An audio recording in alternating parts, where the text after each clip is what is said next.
피난처이신 하나님이라는 제목으로 함께 말씀 나누고 또 결단하며 기도하는 귀한 시간 갖길 원합니다. 최근 10주 연속 서점에서 베스트셀러로 판매되는 책이 하나 있는데 어떤 책일까요?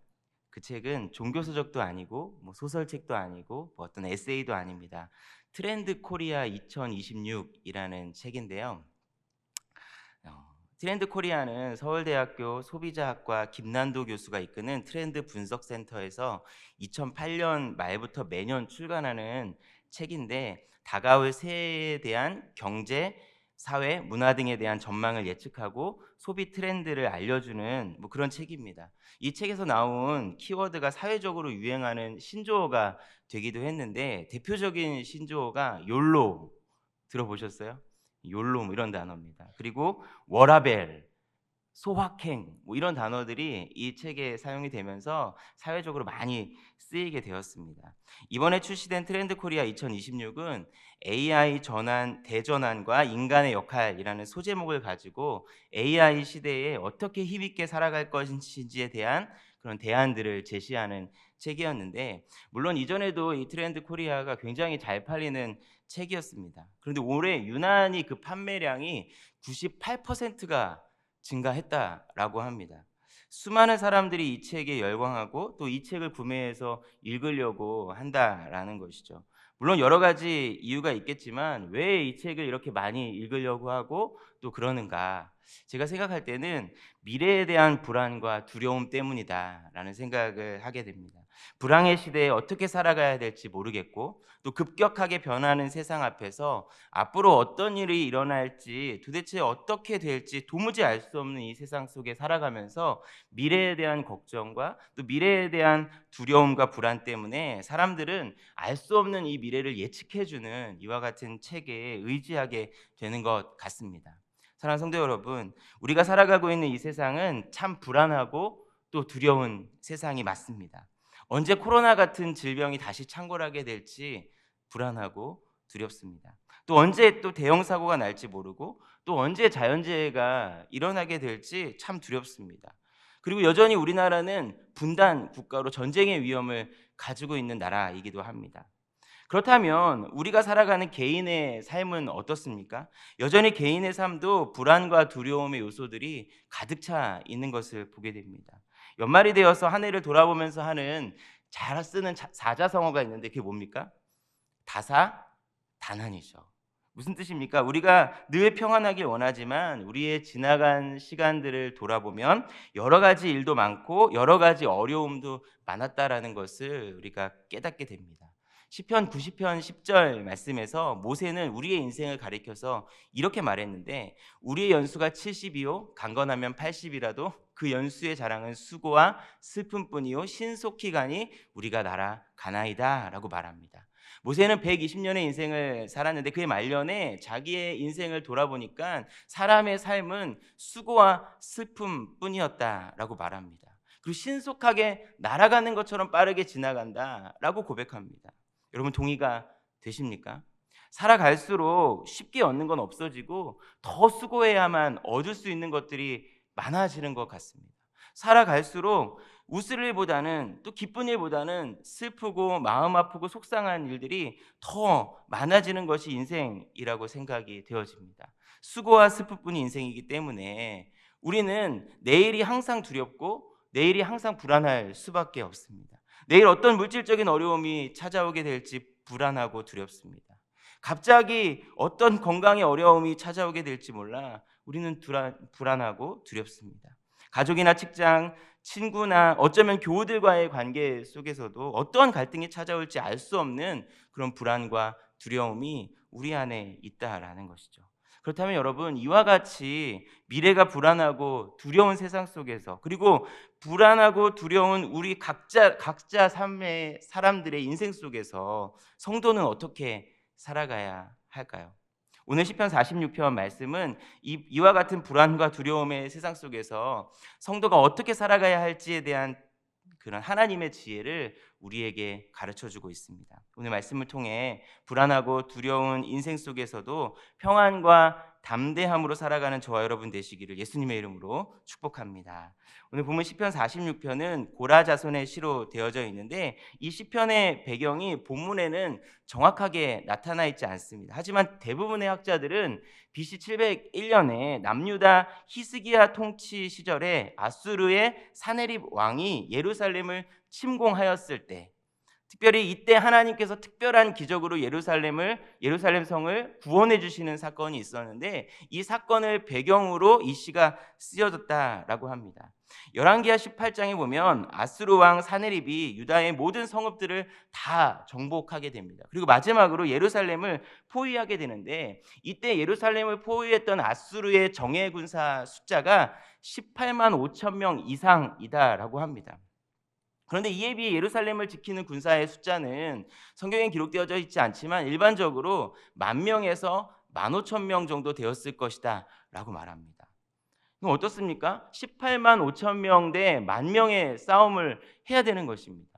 말도 안 되는 싸움이고 절대로 이길 수 없는 그런 상황입니다.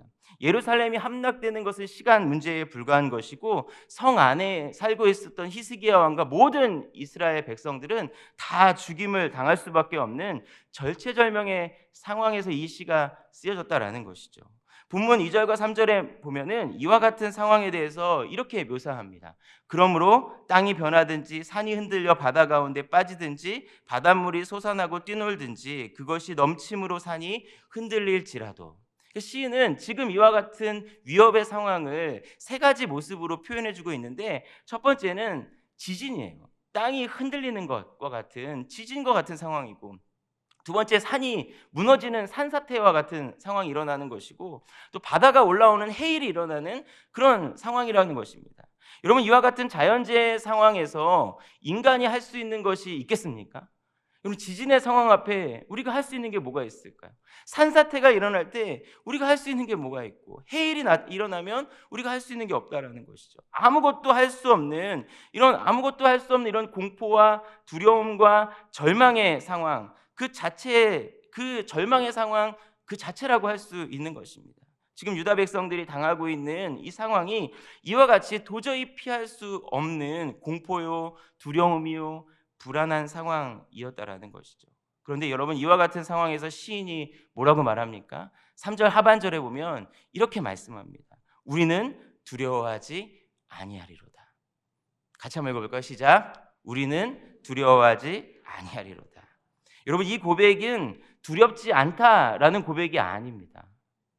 여전히 두렵고 여전히 불안하고 여전히 공포스러운 상황이지만 그럼에도 불구하고 결코 두려워하지 않겠다, 결코 불안해하지 않겠다라고 하는 믿음의 결단을 의미하는 것입니다. 사랑하는 성도 여러분, 오늘날 우리가 살아가는 이 세상도, 우리의 인생 속에서도 여전히 두렵고 여전히 불안한, 여전히 공포스러운 일들이 찾아오게 됩니다.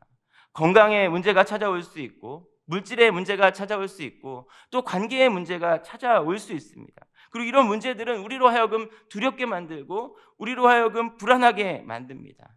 하지만 그 모든 상황 속에서도 성도는 두려워하지 않는 이 믿음을 고백해야 하는 줄 믿습니다. 그렇다면 여러분, 우리가 어떻게 해야 두려워하지 않을 수 있을까요? 1절 말씀인데요, 우리 함께 읽어보겠습니다. 시작. 하나님은 우리의 피난처시요 힘이시니 환난 중에 만날 큰 도움이시라. 아멘. 오늘 말씀은 우리가 두려워하지 않을 이유에 대해서 하나님이 우리의 피난처가 되시기 때문이고, 또 하나님이 우리의 힘이 되시기 때문이다 라고 말씀해 주고 있습니다. 본문의 이 피난처라는 말은요, 문자적으로 비바람과 같은 위협을 피할 수 있는 장소, 어떤 안전지대, 방어해 줄 수 있는 어떤 방어의 모습을 표현하고 있는 것이고, 힘이라고 하는 말은요, 공격적 차원의 표현인데 모든 환난과 대적들과 싸울 수 있는 능력이 바로 하나님께 있다라고 하는 그런 믿음의 고백입니다. 사랑하는 성도 여러분, 하나님이 저와 여러분의 피난처이십니다. 하나님이 저와 여러분의 힘이 되어주시는 것을 믿으시기 바랍니다. 그런데 본문에서 특별히 강조하고 있는 것이 하나 있는데, 그것은 우리의 피난처이시고 힘이 되시는 이 하나님께서 우리가 환난 중에 만날 큰 도움이 되어 주신다라는 것입니다. 이 본문의 환난 중에 만날 큰 도움이라는 말은요, 새번역 성경에서 뭐라고 번역했냐면 곁에 계시는 구원자, 나와 함께 가시는 가까이 계시는 구원자라는 표현으로 번역을 했는데, 즉 하나님께서 멀리 계셔서 찾아가기 힘든 피난처가 아니시라는 거예요. 그리고 멀리 계시기 때문에 도와주려면 그 시간이 오시는 데까지 시간이 오래 걸리시는 그런 힘이 아니시라는 겁니다.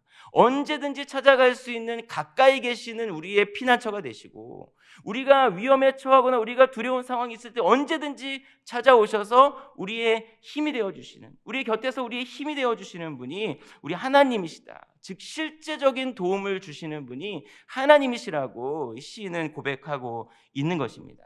많은 경우 우리가 신앙생활 하면서도 불구하고 하나님을 피상적인 존재로만 생각할 때가 많습니다.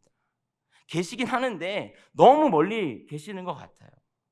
마치 우리의 기도를 듣지 않으시는 분인 것처럼, 하나님 내가 도와달라고 하면 안 도와주시는 것 같은 그런 마음이 우리 안에 들 수 있습니다.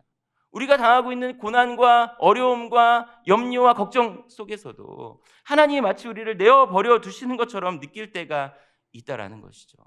하지만 사랑하는 성도 여러분, 하나님은 오늘도 저와 여러분을 불꽃과 같은 눈동자로 돌봐주고 계신다. 불꽃과 같은 눈동자로 우리를 바라보고 계신다라는 사실을 믿으시기 바랍니다. 시편 139편 2절부터 4절 말씀해 보면 이렇게 고백해요. 주께서 내가 앉고 일어섬을 아시고 멀리서도 나의 생각을 밝히 아시오니 나의 모든 길과 내가 눕는 것을 살펴보셨으므로 나의 모든 행위를 익히 아시오니 여호와여 내 혀의 말을 알지 못하시는 것이 하나도 없으시니이다. 뭐라고 말합니까? 하나님께서 무엇을 아신대요? 우리가 앉는 것도 아시고 일어서는 것도 아시고 우리 입에서 나오는 말도 아시고 우리의 상황과 우리의 환경과 나의 모든 행위를 다 알고 계신다. 그리고 너무너무나 관심이 많으시다라고 성경은 말씀해주고 있습니다. 그리고 조금 더 뒤에 9절에서 10절 말씀해 보면 이렇게 시인이 고백하는데, 우리 같이 한번 읽어볼까요? 시작. 새벽 날개를 주의 손이 나를 인도하시며 주의 오른손이 나를 붙드시리다. 우리 하나님 어떤 분이십니까? 내가 새벽 날개를 치며 바다 끝에 아무도 찾아오지 못하고 아무도 함께 해줄 수 없는 그곳에 거한다 할지라도 그곳에서도 하나님이 나와 함께하고 계시고 내 곁에 계셔서 나의 피난처가 되시고 나의 도움이 되어주신다 라고 말씀해 주고 계십니다. 사랑하는 성도 여러분, 하나님은 우리에게 너무너무나 관심이 많으신 분이십니다. 하나님은 오늘도 우리와 함께 하길 원하시고요, 우리의 가장 가까운 곳에서 피난처가 되고 싶어 하십니다. 그리고 우리 곁에서 우리의 힘이 되어주기를 원하십니다. 바라기는 하나님이 나와 가까이 계시는 피난처가 되시고 또 내 곁에서 힘을 주시는 그런 분이심을 믿음으로 오늘도 두렵고 염려스럽고 무서운 이 세상에서의 삶을 믿음으로 담대하게 살아내는 저와 여러분 되시기를 예수님의 이름으로 축복합니다. 그렇다면 어떻게 해야 우리의 삶 속에서 피난처이신 하나님을 경험할 수 있고 힘이신 하나님을 경험할 수 있을까요? 오늘 두 가지로 한번 살펴볼 텐데, 먼저 피난처이신 하나님을 경험하기 위해서는 성소로 나아가야 합니다. 본문 4절과 5절 말씀인데요, 함께 읽겠습니다. 한 시내가 있어 나뉘어 흘러 하나님의 성 곧 지존하신 이의 성소를 기쁘게 하도다. 하나님이 그 성 중에 계심에 성이 흔들리지 아니할 것이라. 새벽에 하나님이 도우시리로다. 시인은 하나님이 계신 곳을 하나님의 성, 지존하신 이의 성소라고 말씀하고 있습니다. 그리고 이 성소에서 하나님이 계시고 있다, 하나님이 거하고 계신다라고 말씀하고 있습니다. 사랑하는 여러분, 성소가 어떤 곳입니까? 바로 예배의 자리가 성소입니다. 하나님의 임재를 경험하는, 바로 예배하는 그곳이 성소가 되는 것입니다. 다시 이 시편의 배경이 되는 열왕기하 19장 말씀으로 돌아가 보면 아수르 왕 사네립이 대군을 이끌고 와서 예루살렘 성을 포위하고 있습니다. 히스기야가 여러 가지 대안을 제시하고 여러 가지 조공을 바치겠다라고 말하지만 사네립이 그 말을 받아들여주지 않습니다. 그리고 오히려 이 히스기야에게 예루살렘을 조롱하고 또 하나님을 모독하는 편지를 보내게 됩니다. 이 편지를 받아든 히스기야, 너무나 두렵고 너무나 떨리는 마음이죠. 그럼 우리 이런 일들이 있을 때 여러분 어떻게 합니까?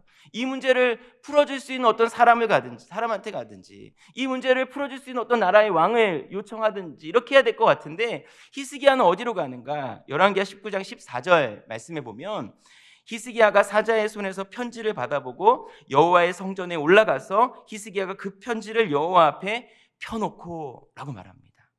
무엇을 하고 있습니까? 너무나 두렵고 불안한 이런 상황에 사람의 도움을 구하는 것이 아니라 하나님의 성전으로 올라가서 여호와 하나님 앞에 엎드리게 되었다라는 것이죠. 사랑하는 여러분, 불안과 두려움 속에서 우리는 그 문제들을 가지고 하나님께로 나아가야 합니다. 예배의 자리로 나아가서 하나님을 찾고 하나님을 구해야 하는 것이 저와 여러분이 해야 하는 믿음의 모습인 것입니다. 여러분, 예배가 어떤 시간입니까? 예배는요, 기쁘고 뜨겁게 하나님을 찬양하고 간절한 마음으로 하나님께 엎드려 기도하고 또 하나님께서 주시는 말씀을 듣는 시간이 예배의 시간입니다.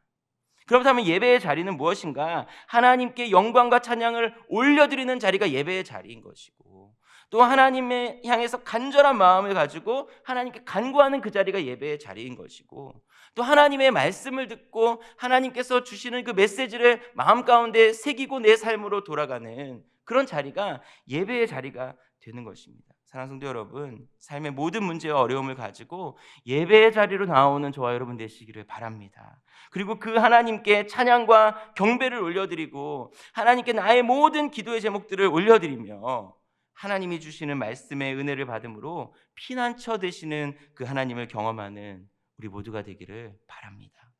그런데 여기서 생각해야 될 것이 한 가지가 있어요. 그게 뭐냐 하면, 피난처는 우리가 환난 날에 찾아가는 곳이 맞습니다. 그런데 피난처를 준비하는 것은 환난 날이 오기 전에 미리 준비해야 한다라는 것이죠. 피난처, 문제가 있을 때 피난처를 가지만 이 피난처를 가려면 미리 문제가 터지기 전에 내가 가야 될 피난처가 어떤 곳인가, 나는 문제가 생기면 어디를 가야 되는가 라는 이런 부분들은 미리 준비하고 있어야 한다라는 것이죠.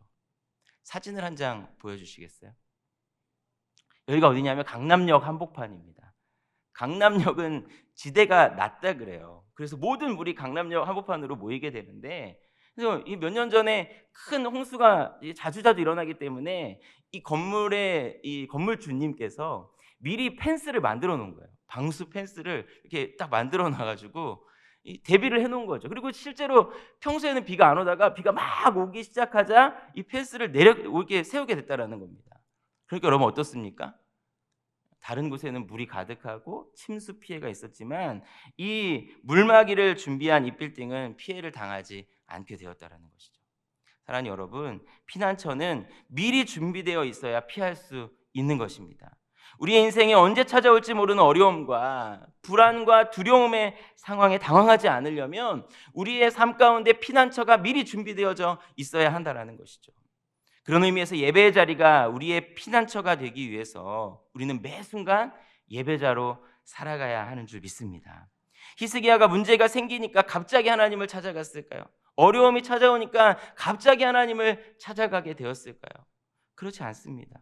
평소에 하나님을 찾아가는 예배자였기 때문에 늘 하나님과 가까이 하고 하나님께 예배하는, 하나님의 말씀을 듣고 하나님을 찬양하고 기도하는 예배자였기 때문에 그의 삶이 어려움에 찾아오게 되었을 때 즉각적으로 예배의 자리로 나아갈 수 있었다라는 것이죠. 사랑하는 여러분, 항상 하나님을 찾는 예배자가 되시기를 축복합니다. 그래서 피난처를 미리 준비하는 거예요. 미리 준비한 피난처. 오늘 이 예배가 피난처를 준비하는 예배가 되어지기를 바랍니다.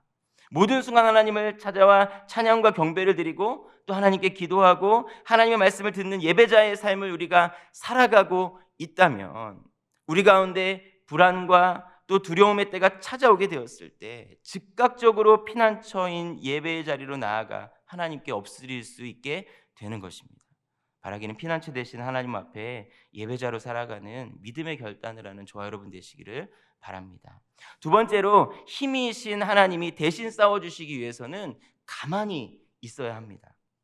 본문 8절과 9절 말씀을 보면, 와서 여호와의 행적을 볼지어다. 그가 땅을 황무지로 만드셨도다. 그가 땅끝까지 전쟁을 쉬게 하시며 활을 꺾고 창을 끊으며 수레를 불사르시는도다.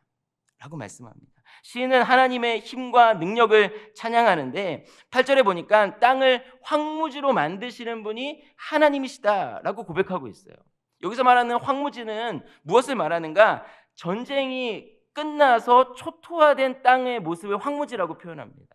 하나님께서 다 싸워주신 거예요. 활을 꺾고 창을 끊으시고 수레를 다 부수신 그런 상태, 그런 황무지의 상태를 하나님께서 만들어주셨다라고 고백하고 있는 것입니다. 실제로 열왕기하 19장에 보면 히스기야가 기도하게 되었을 때 어떤 일이 일어나게 되었는가? 하나님 앞에 나와서 간절히 엎드려 기도하니까 하나님이 대신 싸워주시는데, 열왕기하 19장 35절 말씀에 보면 이 밤에 여호와의 사자가 나와서 아수르 진영에서 군사 18만 5천 명을 친지라 아침에 일찍 일어나 보니 다 송장이 되었더라 라고 말합니다. 아수르와 유다가 싸우는 것이 아니라 어떻습니까? 하나님이 아수르와 싸워주신 것입니다. 18만 5천 명의 아수르의 군대가 몰살당하게 된 것이고, 이후에 말씀해 보면 사네립 왕이 고국으로 돌아가서 또 암살을 당해서 죽게 되는 그런 일들이 기록되어져 있습니다. 여기서 히스기야와 유다의 백성들은 이 전쟁에 참여하지 않았습니다. 하나님께서 대신 싸워주셨고 하나님께서 승리하신 전쟁이 되었다라는 것이죠. 사랑하는 여러분, 전쟁은 저와 여러분에게 속한 것이 아니라 하나님께 속한 것임을 믿으시기 바랍니다. 우리가 싸우는 것이 아니라 하나님이 싸워주셔야 승리하게 되는 것입니다. 그렇다면 힘이신 하나님께서 대신 싸워주시려면 어떻게 해야 되는가? 10절의 말씀인데요, 우리 함께 읽겠습니다. 이르시기를 너희는 가만히 있어 내가 하나님됨을 알지어다. 내가 문 나라 중에서 높임을 받으리라. 내가 세계 중에서 높임을 받으리라 하시도다. 하나님이 싸워주실 때 우리가 해야 하는 일은 무엇인가? 가만히 있는 것입니다. 가만히 있으라 그러니까 아무것도 안 하고 그냥 가만히 있으면 된다 라고 생각하시는 분이 이 자리에 있을지 모르겠는데 그렇지 않습니다. 여기서 가만히 있으라는 말은요, 인간의 도모나 계획을 내세우지 말고 하나님을 온전히 신뢰하고 하나님의 뜻대로 하는 것을 의미하는 표현입니다. 특별히 가만히 있으라라고 하는 말을 출애굽기 14장에 기록이 되어져 있는데, 홍해를 가르실 때 이와 같은 표현이 있었어요. 14장 14절 말씀에 보면 여호와께서 너희를 위하여 싸우시리니 너희는 가만히 있을지니라 라고 말씀합니다. 홍해 앞에서 이스라엘 백성들이 뒤에는 애굽의 군대가 쳐들어오고 앞에는 홍해 바다가 가로막고 있을 때 모세가 이렇게 말한 거죠. 너희는 가만히 있어서 여호와께서 너희를 위해서 싸우실 것이다 라고 말한 것입니다. 저는 여기서 하나님이 일하시기 위해서 가만히 있으라 라고 하는 이 표현이 소극적인 의미와 적극적인 의미 두 가지가 있다고 생각합니다. 첫 번째 소극적인 의미는 무엇인가 하면 불만 불평의 입을 닫고 가만히 있으라는 겁니다. 앞에 출애굽기 14장 11절 말씀에 보면은 그들이 또 모세에게 이르되 애굽에 매장지가 없어서 당신이 우리를 이끌어내어 이 광야에서 죽게 하느냐, 어찌하여 당신이 우리를 애굽에서 이끌어내어 우리에게 이같이 하느냐라고 말합니다. 무슨 말입니까? 이 말을 하고 있는, 이 불만과 불평을 토로하고 있는 이 이스라엘 백성들은요, 애굽 땅에 있을 때 열재앙을 경험한 사람들입니다. 하나님이 어떻게 나일 강물을 피로 만드셨는지, 어떻게 애굽 땅에 재앙을 내리시고 흑암 재앙과 또 장자의 죽음까지 이 모든 역사들을 경험했던 사람들인데, 지금 또다시 어려움의 상황에 닥치게 되자 애굽에 매장지가 없어서 우리를 이곳으로 데리고 왔느냐라고 하면서 하나님과 또 모세를 원망하고 있는 것이죠. 그러자 하나님은 모세를 통해서 뭐라고 말씀하십니까? 가만히 있으라고. 사랑하는 여러분, 하나님이 일하시려면 원망과 불평의 입을 막아야 합니다. 원망하고 불평하고 있는 우리의 입을 막아야 그때부터 하나님이 일하실 수 있는 것입니다. 우리는 조금만 불편해도 원망하고, 조금만 두려워도 원망하고 불평합니다. 조금만 더워도 죽겠다. 오늘 날씨가 너무 추우셨죠? 뭐라고 얘기하셨어요? 추워 죽겠다. 조금만 아파도 죽겠다 그러고, 배가 고파도 죽겠다 그러고, 배가 불러도 죽겠다 그러고. 여러분, 감사는 노력해야 하지만 원망과 불평은 노력하지 않아도 자동적으로 나오는 것이 우리의 연약함입니다. 그런데 하나님은 뭐라고 말씀하시는가? 원망하고 불평할 때는 일할 수 없다. 원망하고 불평할 때는 하나님의 역사를 볼 수 없다. 그러니까 입을 닫고 가만히 있어야 된다 라고 말씀하십니다. 여호수아 6장에 보면 여리고성을 무너뜨리실 때 이스라엘 백성들에게 요구하신 것이 하나 있었는데 그게 여호수아 6장 10절의 말씀입니다. 여호수아가 백성에게 명령하여 이르되 너희는 외치지 말며 너희 음성을 들리게 하지 말며 너희의 입에서 아무 말도 내지 말라. 그리하다가 내가 너희에게 명령하여 외치라 하는 날에 외칠지니라 하고. 하나님이 이스라엘 백성들에게 요구하신 것이 무엇입니까? 침묵입니다. 왜 침묵해야 됩니까? 입을 열게 되면 반드시 원망하고 불평하게 뻔하잖아요. 여러분, 여리고를 돌라고 하는 말이 이해가 되십니까? 만약에 입을 열어도 된다라고 얘기하면 뭐라고 말씀하시겠어요? 저 같으면 이럴 것 같아요. 왜 돌래? 뭐 하자는 거지? 여호수아가 좀 정신이 이상한가? 뭐 이런 이야기들을 하면서 하나님 진짜 왜 이런 거 시키시지? 라고 하면서 원망하고 불평하지 않겠습니까?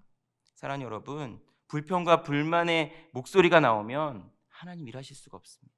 교회 안에서 또 가정에서 우리의 직장에서 우리의 삶의 모든 영역에서 우리가 불평의 입을 막을 때에만, 불만의 입을 막을 때에만, 원망의 입을 닫을 때에만 그때부터 하나님이 일하시기 시작하시는 거죠. 바라기는 우리 입에서 원망 불평의 말이 나오지 않도록 침묵할 수 있는 저와 여러분 되시기를 바랍니다. 두 번째로 적극적인 의미의 가만히 있으라라고 하는 표현은요, 순종을 말하는 것입니다. 순종은 주재권을 하나님께 드리는 것이죠. 내가 주인이 아니라 하나님이 주인이 되셔서 하나님의 말씀을 따라서 살아가는 것. 내 의지가 아니라 내가 원하는 대로가 아니라 하나님의 뜻을 따라가는 것이 가만히 있는 것입니다. 이스라엘 백성들이 홍해를 건너라고 하신 하나님의 말씀이 어떻게 합니까? 홍해를 건너갑니다. 여리고를 돌라고 하신 하나님의 말씀에 묵묵히 여리고를 돌기 시작합니다. 그리고 결국 순종하자 하나님의 역사가 일어나게 되는 것이죠. 사랑하는 여러분, 내가 주인이 아니라 하나님이 주인 되심을 인정하시고 하나님의 말씀에 원망 불평의 입을 닫을 뿐만 아니라 믿음으로 묵묵히 순종할 수 있는 저와 여러분 되시길 바랍니다. 그러면 그 하나님께서 정말 땅을 황무지로 만들어주시는 그 하나님께서 저와 여러분의 힘이 되어주실 것을 믿습니다. 이제 말씀을 마무리합니다. 오늘 함께 나눈 시편 46편은요, 종교개혁자 마틴 루터가 가장 사랑했던 시편이라고 합니다. 루터는 이 시편 46편을 폭풍 가운데 있는 그리스도인의 노래라고 불렀어요. 루터가 종교개혁을 할 때 어떻겠습니까? 너무너무나 힘들고 두렵지 않았겠습니까? 특별히 당시에 너무나 강력했던 로마 카톨릭의 권세에 대항해서 싸워야 했습니다. 또 제국의회의 압박을 견뎌내야 했으며 수많은 생명의 위협과 또 많은 동역자들이 박해를 받는 그런 모습들을 지켜보아야 했습니다.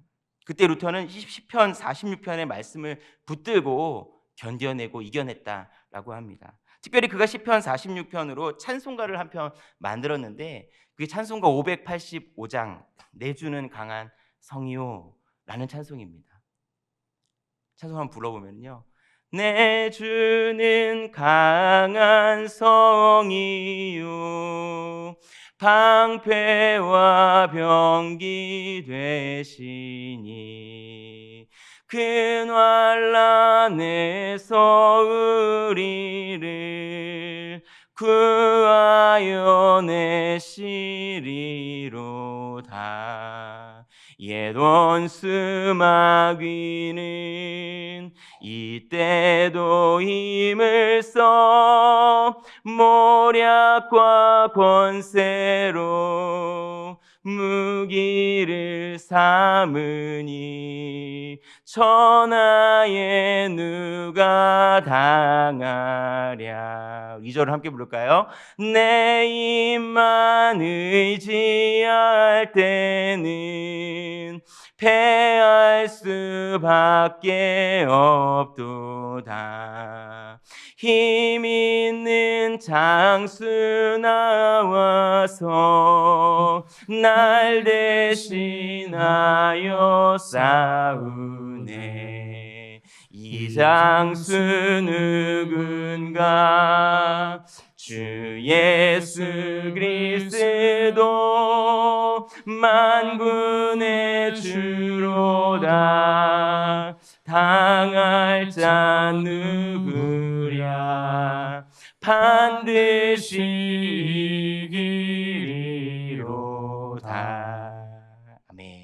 루터는 힘들 때마다, 두려울 때마다 이 종교개혁을 내가 이룰 수 있을까?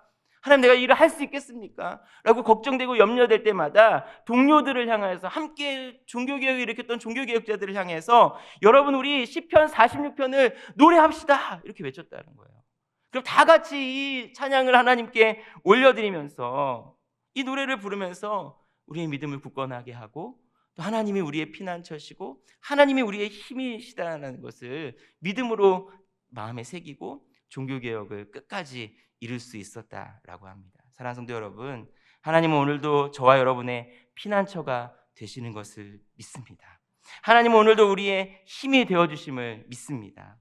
우리 하나님은 멀리 계신 것이 아니라 가까이 계십니다. 오늘도 우리의 곁에서 우리를 도와주시고 우리와 함께 하시고 우리에게 힘이 되어 주신다라는 것이죠. 그러므로 그 하나님 앞에 예배자로 살아가는 저와 여러분 되시기를 바랍니다. 그 하나님 앞에 원망과 불평에 입을 닫고, 하나님의 말씀이면 좀 어렵더라도, 좀 불편하더라도 믿음으로 순종할 수 있는 그런 믿음의 결단을 통하여서 하나님이 우리를 도우시고, 하나님이 이 모든 두려움과 염려와 걱정의 상황을 이기게 해주실, 승리케 해주실 그 하나님이심을 믿음으로 고백하며 피난처이신 하나님, 힘이신 하나님을 신뢰하며 나아가는 저와 여러분 되시기를 예수님의 이름으로 축복합니다.